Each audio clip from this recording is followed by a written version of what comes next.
So we were meeting with BBC executives today to discuss a range of issues in connection with the BBC's outputs, not just in terms of the news and current affairs, but also we were talking about the culture within the BBC and the desperate need for the whole organisation to declare a climate and ecological emergency.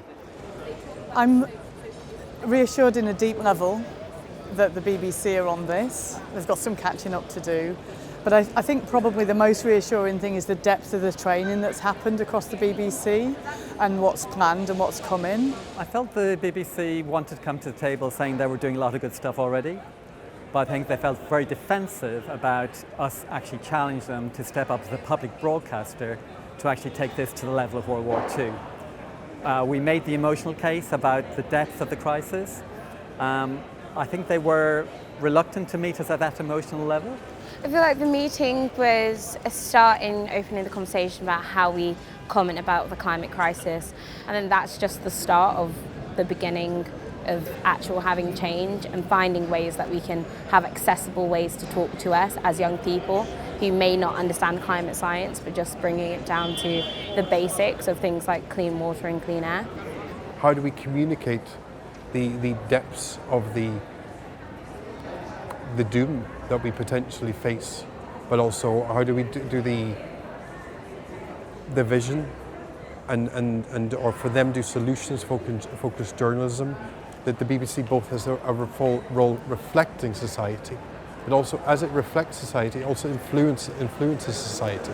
I also felt the idea of the BBC's role in taking away from normalising a high carbon lifestyle was something that was just starting to be thought about throughout the course of that programme, that we don't just want people to be talking about carbon footprints or whatever. It's how do you say, you know, when you make a programme like this, you're normalising a behaviour thing that's killing the planet.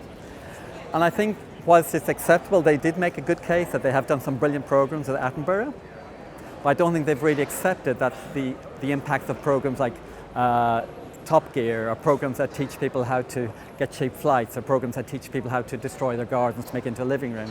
I don't think they've really understood yet the destructiveness that they've had in the past and the responsibility they have to actually make sure that that is not in the agenda from now on. I pay particular attention to the detail of news and current affairs output, and I felt that I was able to convey to the BBC where the various weaknesses and gaps were. So personally, I'm going to have to say I'm really pleased that we've done it, and I felt very encouraged by this first meeting. I hope there'll be many more meetings to come in the future.